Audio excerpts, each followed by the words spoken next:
So I'm speaking today with Dr. Herman Daly, who I credit as being the founder of Ecological Economics. He's a bit more modest, and I think you consider yourself one of the co-founders. Mm-hmm. There were other people there at the table, and I will credit you forever as the founder because you drew it all together. Mm-hmm. You got the furthest with it into the existing neoclassical structure. You were a senior economist with the World Bank, am I correct? Yes, yes, I was indeed. That was a real effort to bring it into the belly of the beast. That was.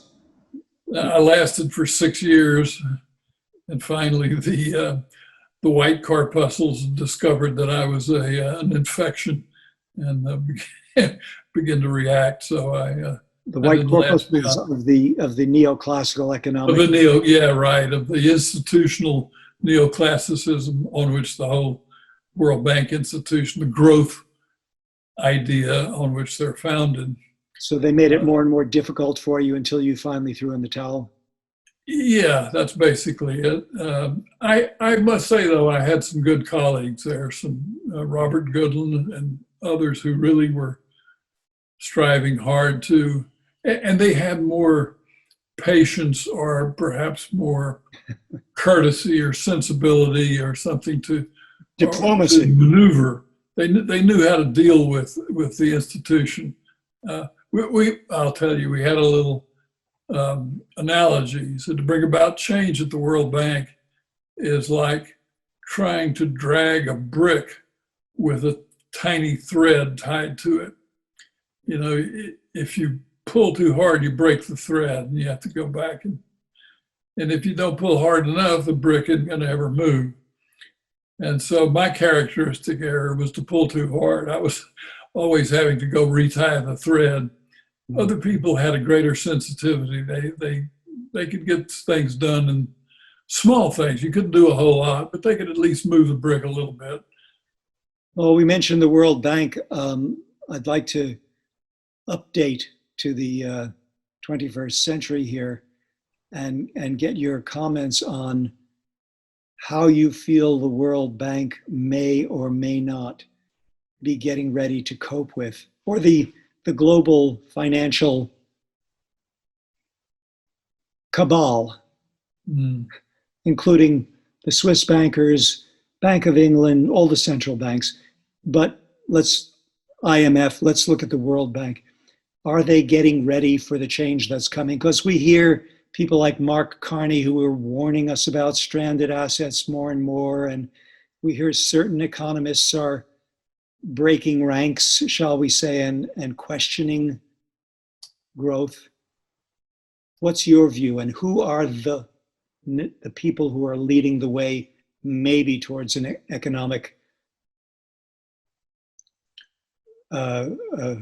renaissance? Yeah, I don't know. I've been away from the World Bank for goodness 30 years almost, and so it's changed over 3 or 4. But the basic institution seems to me still to be dedicated to growth. So they'll look at COVID, they'll see this as a terrible thing, but it's not an opportunity, as far as I can tell, for them to revamp the total system. It's a challenge to get back to normal. We have to get back to the growth path, and so that I don't see any sensibility or understanding that fundamentally you're going to have to live within a finite world, and that means growth cannot be the number one goal. And the bank, I don't think they realize that. And that goes back to the time I was at the bank. I mean, it doesn't seem to have changed. I mean, the vision is not one that the economy is a subsystem of an ecosystem which is finite, non-growing, and materially closed. mean, if you start with that vision, then certain things follow. If you don't start with that vision, then, well, just keep doing what we're doing. So that's that I don't think has changed very much. Now, will something happen to change it? How big does a disaster have to be before you really reconsider your basic paradigm or pre-analytic vision? I don't think COVID is quite that big yet. Maybe, unfortunately, it will be. Maybe that plus climate disasters. Maybe I've been reading recently things I didn't know much about before, of the endocrine disrupting chemicals that we're putting out all over the place. Enormous decline in the sperm count. Maybe we'll have maybe this kind of disruption will upset people. I don't know, but I just go back to there's so many. I'm surprised that we haven't been shaken out of our confidence already. Well, it but is. I don't think we have been. We are being, but not enough of us fast enough. Again, I view reality as a normal distribution. Yeah. See it's shifting. Extinction Rebellion, the 1,000, perhaps millions of people who have been mobilized by their conceptualization is a hopeful sign. In terms of COVID, my information from studying public and non-public sources is that it's going to get a lot bigger than it currently is. Mm-hmm. The second wave in October is going to be with a different strain of COVID, which will be able to reinfect people that have already been infected.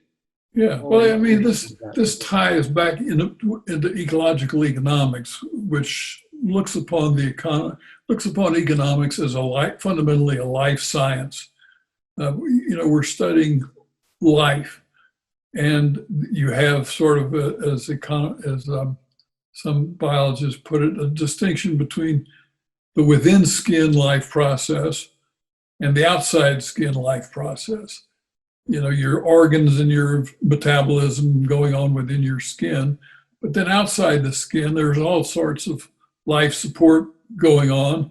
Your lungs are pretty worthless unless they're trees to, regenerate the oxygen. Your kidneys are pretty worthless unless there's a hydrologic cycle that keeps the water coming and cleans it up. So the ecology then is the outside skin life process, and then the within skin life process. And economics is really a part of that outside skin life process. And we're exporting things now into the environment, which we then reabsorb later on, these endocrine disrupting chemicals. I mean, and reproduction of the human being and all animals, reproduction is a very delicate sort of thing. Everything has to happen to the embryo as it develops in a sequence, and it's highly sensitive to small changes in chemicals. And, all of this, I mean, Rachel Carson showed us a long time ago, how DDT was disrupting the life process. And then the problems with nuclear power, we worried about plutonium and its toxicity and its danger as a weapon. And now here's, these endocrine disrupting things, which seem to be in so many plastics. So growth economics is the poison. It's the,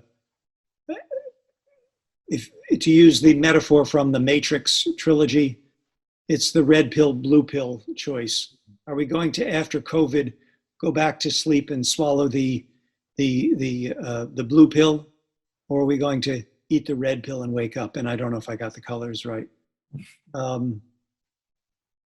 And I think COVID is offering us that opportunity, and a lot of people are saying that. But the mainstream, the guys and girls with the money, still have the upper hand. If you have money, you have media in your pocket. The media, based on advertising, needs to sell more crap to us all. We have to consider the fact that there's no more room for growth. Yeah.